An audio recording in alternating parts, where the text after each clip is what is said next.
নমস্কার, আশা করি আপনারা সবাই ভালো আছেন। কি ভাবছেন, সেই তো হরিদ্বারের ব্লগ দিয়ে তো হারিয়েই গেল, আর হরিদ্বারের ব্লগের পরে কিছু আসছেই না।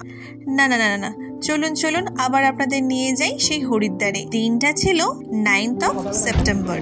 সকাল সকাল ঘুম থেকে উঠে দেখুন আমরা ট্রাভেলার্সে উঠে পড়েছি। আমরা প্রায় 6:20 নাগাদ ট্রাভেলার্সে বসে পড়েছি, আর এখন আমরা যাচ্ছি হচ্ছে চোপটা অলমোস্ট 200 কিলোমিটার হরিদ্বার থেকে। চলুন তাহলে আপনাদের আমরা সাইট সিনগুলো দেখাই।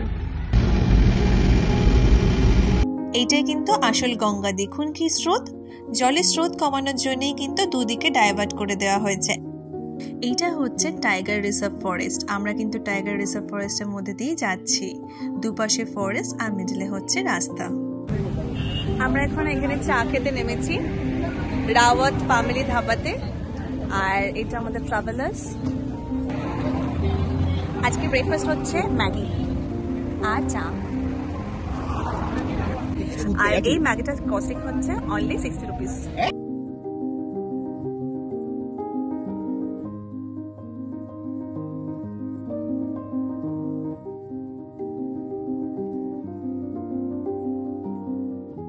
কি কাণ্ড দেখুন, সবাই ঘুমাচ্ছে ট্রাভেলার্সে উঠে। এখন প্রায় বাজে সকাল 9টা।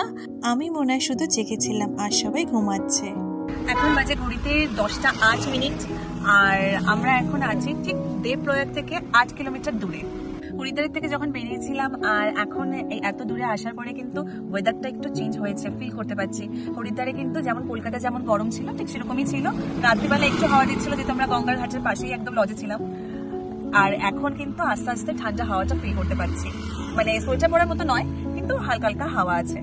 একটু ছোট্ট করে বলে দিই আপনাদের, দেবপ্রয়াগ হচ্ছে অলকানন্দা নদী আর হচ্ছে ভাগীরথী নদী যেখানে মিলিত হয়েছে, সেই জায়গাটাই কিন্তু দেবপ্রয়াগ নামে সবাই নামকরণ করেছিল। আর সেখান থেকে কিন্তু গঙ্গা স্থাপন হয়েছে, মানে গঙ্গা সেখান থেকে শুরু। আর এই দেবপ্রয়াগ মেনলি হচ্ছে ঋষিকেশ আর হচ্ছে বৈদ্রীনাথ যে অঞ্চলটা, সেই অঞ্চলটাকে ঘিরেই কিন্তু দেবপ্রয়াগকে কিন্তু স্থাপন। আমাদের সাথে ড্রাইভার দাদা তো তখন ব্রেকফাস্ট করেনি, তাই কিছুক্ষণ দাঁড়িয়ে পড়েছিল ড্রাইভার দাদা ব্রেকফাস্ট করতে। এবার চলুন, দেবপ্রয়াগ আমরা চলে এসেছি। 8 কিলোমিটার পেরিয়ে গেছি। এই যে দেবপ্রয়াগ, এই সেই নদী যেখানে ভাগীরথী আর অলকানন্দ নদী একসাথে হয়ে গঙ্গা স্থাপন হচ্ছে। প্রকৃতির কি খেলা, তাই না? দুই রকম নদী দুটো কালারে একসাথে মিলিত হচ্ছে। উত্তরাখণ্ডের রাস্তা কিন্তু এমনি খুবই ভালো, শুধু মাঝে মাঝে কিন্তু ল্যান্ডস্লাইডের উপদ্রব আছে। সাইডে সাইডে ল্যান্ডস্লাইডে দেখুন কত পাথর পড়ে আছে।